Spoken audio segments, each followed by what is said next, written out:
Welcome back to The Explainer. So I was digging through some recent AI research, and I found something absolutely extraordinary.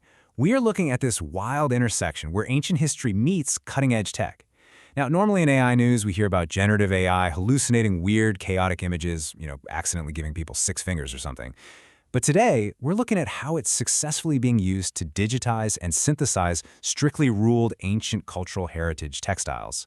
It's a fascinating look at how machine learning isn't just preserving the past, but actually helping it evolve. Here's our roadmap for today. First, AI meets cultural heritage. Then the diffusion model matchup. After that, we'll look under the hood at the architecture, explore the fidelity-diversity trade-off, measure cultural authenticity, and finally wrap up with deploying heritage AI pipelines. All right, Section 1, AI meets cultural heritage. To really grasp why this technology is such a massive breakthrough, we first need to understand the core problem facing ancient textile traditions right now. And that brings us to a really thought-provoking question. Can AI actually weave cultural heritage? Generative AI is famous for dreaming up wild, imaginative stuff. But traditional textiles, they're governed by incredibly strict, centuries-old rules. So can an AI actually learn these strict rules without totally erasing the cultural soul of the artwork? We're talking about intangible cultural heritage here. Specifically, this recent research focuses on deeply traditional craft practices, things like Batak Ulos weaving from Indonesia and Qing dynasty embroidery from China. Right now, these ancient traditions are hitting a massive bottleneck. The traditional weaving and design processes are just highly manual. Creating new patterns is painstakingly slow, which severely restricts output volume and limits the repertoire of new motifs. Designers are essentially forced to draft from scratch every single time, and that makes it incredibly difficult to iterate and evolve the art form for contemporary design demands. Okay, let's dive into Section 2, the diffusion model matchup. Let's see how researchers tackled this exact bottleneck using AI. To see if AI could automate textile design while actually preserving cultural integrity, researchers set up a head-to-head matchup. They took a beautifully curated dataset of high-resolution Batak Ulos motifs. These are deeply symbolic, traditional Indonesian textiles, and they fine-tuned 2 different latent diffusion models. On one side, Protogen version 3.4, on the other, Stable Diffusion version 1.4. The ultimate goal was to see which model could generate novel, contemporary designs that still perfectly obeyed the ancient visual language of the Ulos. And wow, the results were decisive. Protogen v3.4 absolutely crushed it, achieving a score that was 10.5 times better in a key metric called Freshet Inception Distance, or FID for short. Now, a lower FID basically means the AI-generated images have a much tighter, more accurate alignment with the real, authentic motif distribution. It mathematically proves that Protogen was significantly better at grasping the true visual fidelity of a real Batak Ulos. But here's what's really fascinating about this. It wasn't just generating some strict, rigid museum replica.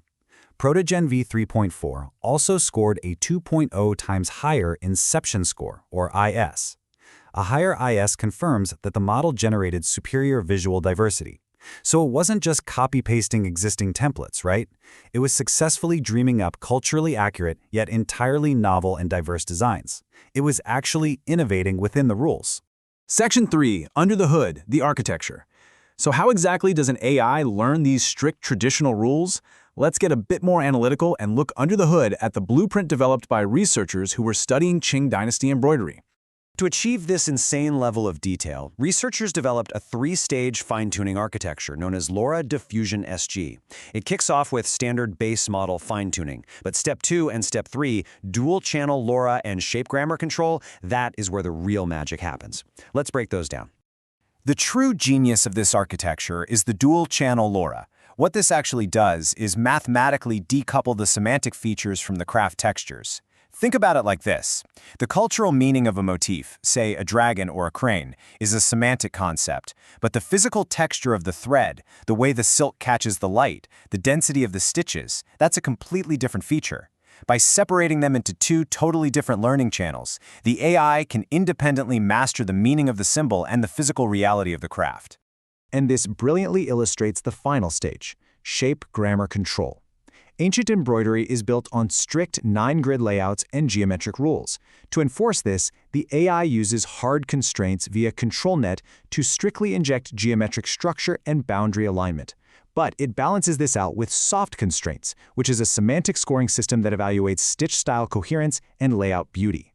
Basically, the hard constraints act as the skeleton, while the soft constraints provide the artistic soul. Section 4. The fidelity-diversity tradeoff. This brings us right to the core conflict of this entire process, and frankly, of all generative AI. That delicate tension between strict realism and creative diversity. When researchers were generating those Batak Ulos textiles, they noticed a really distinct trade-off based on the model's guidance scale. I want you to think of the guidance scale like a slider on a physical audio mixing board. If you push that slider too low, under 5, the model is under-constrained. You get very high fidelity, but low diversity, essentially just rigid repetition. But if you push that slider too high, above 9, the model is over-constrained. You get high diversity, but low fidelity. The structural rules just collapse into culturally inaccurate, chaotic patterns. What researchers discovered is that a guidance scale of 5 to 9 is the absolute magic window. This is the Goldilocks zone. Operating right within this specific parameter range stabilizes the latent diffusion models, perfectly balancing that tension. So you get motifs that are both highly faithful to tradition and beautifully diverse. Section 5. Measuring cultural authenticity. Now this brings up a really critical question. How do researchers mathematically prove that the AI is actually adhering to these cultural rules and not just hallucinating pretty but culturally insensitive patterns?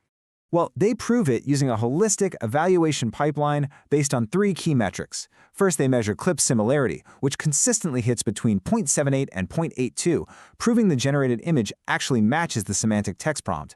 Second, they run auxiliary classifiers to check top 1 accuracy, hitting up to 85% to ensure those ancient symbols are preserved and recognizable. And third, they measure the F1 score for craft feasibility. Now that last metric, craft feasibility, is absolutely vital, because it grounds all this complex math directly in the real world. It analyzes things like color gradient smoothness, curve complexity, and line density to ask one very simple question. Could a human weaver actually make this? If the AI generates an impossible stitch, it's rejected. The model ensures that a real, human, hands-on weaver could literally take the AI's output and weave it on a traditional loom. Section 6. Deploying heritage AI pipelines. So, the crucial point is, how do we actually put this all into practice as developers? If you're looking to build a generative pipeline for cultural textiles, the research gives us 5 really clear rules. First, pin your model backbone versions to prevent silent distribution shifts over time. Second, as we just learned, operate strictly within that 5 to 9 guidance scale range. Third, and this is massive, validate against domain experts early. Quantitative metrics alone will absolutely miss cultural nuance, so expert human review by traditional weavers is always required.